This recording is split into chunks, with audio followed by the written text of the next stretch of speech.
Pria ini sangat menyayangi putranya, namun istri dan mertuanya tidak pernah menghargainya sama sekali. Pria ini bekerja bersama beberapa rekan dan mertuanya sendiri adalah pemimpin mereka. Selain sebagai pembunuh bayaran, mereka juga melakukan pekerjaan menagih hutang kepada para nasabah yang susah membayar hutang. Saat mereka pulang dari pekerjaannya, pria ini bertanya karena salah satu rekannya tidak ikut, namun semua orang di sana memilih diam termasuk mertuanya. Benar saja firasat pria ini saat dia sampai di rumah, dia melihat mobil salah satu rekannya terparkir di depan rumahnya. Seketika itu istrinya panik karena takut perselingkuhannya ketahuan. Namun pria ini memilih pura-pura tidak tahu semua itu dilakukannya untuk putra kesayangannya. Dia tidak mau putranya menjadi anak broken home. Keesokan harinya mertuanya menyuruh pria ini menceraikan putrinya. Mertuanya memilih rekan kerja pria ini yang lebih bisa diandalkan. Ternyata diam-diam mereka sambil berjualan bubuk haram. Sesibuk apapun pria ini selalu memberikan waktu untuk bisa menemani anaknya. Kala itu rekannya datang mengajak pria ini menemui mertuanya. Tak bisa menolak, pria ini datang ke tempat yang sudah ditentukan, sementara anaknya diajak bermain. Pria ini juga diajak menaiki wahana di sana. Ternyata itu adalah jebakan sang mertua di mana mereka membawa anak si pria ini menjauh darinya. Lebih dari itu, ternyata mereka semua sudah merencanakan sesuatu yang lebih buruk lagi dengan membawa pria ini ke suatu tempat. Pria ini diperlakukan lebih sadis dari tahanan perang. Dia dikhianati oleh istri dan juga mertuanya, terlebih lagi dia dikhianati oleh rekan yang sudah dianggap saudaranya sendiri.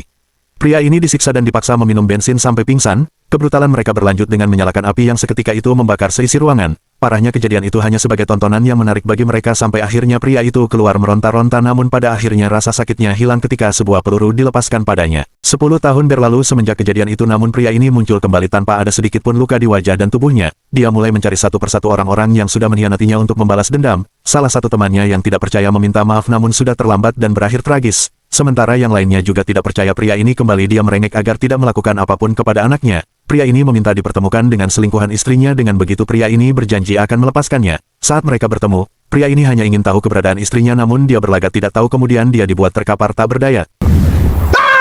Tibalah pria ini di kediaman istrinya. Wanita itu kaget setengah mati melihat suaminya berdiri di hadapannya. Wanita ini menelpon ayahnya dan memberitahukan bahwa pria ini hidup kembali. Tak butuh waktu lama, sang mertua yang baru datang dibuat lemah tak berdaya ditutupi bantal. Pria ini bertanya di manakah keberadaan putra tercintanya kepada istrinya. Istrinya mengatakan bahwa 10 tahun lalu ketika mereka pulang seusai membunuh pria ini, istrinya meninggalkannya di tengah jalan. Mendengar hal itu, pria ini tanpa ampun menghabisi istrinya. Kemudian pria ini mencari keberadaan putranya ke daerah-daerah tempat para gelandangan dan berhasil menemukannya, lantas membawanya ke rumah ibadah. Keesokan harinya seorang wanita menemukan putranya seraya kaget dan ketakutan melihat sesosok arwah gentayangan. Pria ini menitipkan putranya agar wanita ini menjaga putranya baik-baik. Terungkaplah siapa sosok pria ini. Ternyata dia adalah arwah gentayangan yang menuntut balas dan sangat memperdulikan keadaan putranya yang ditelantarkan.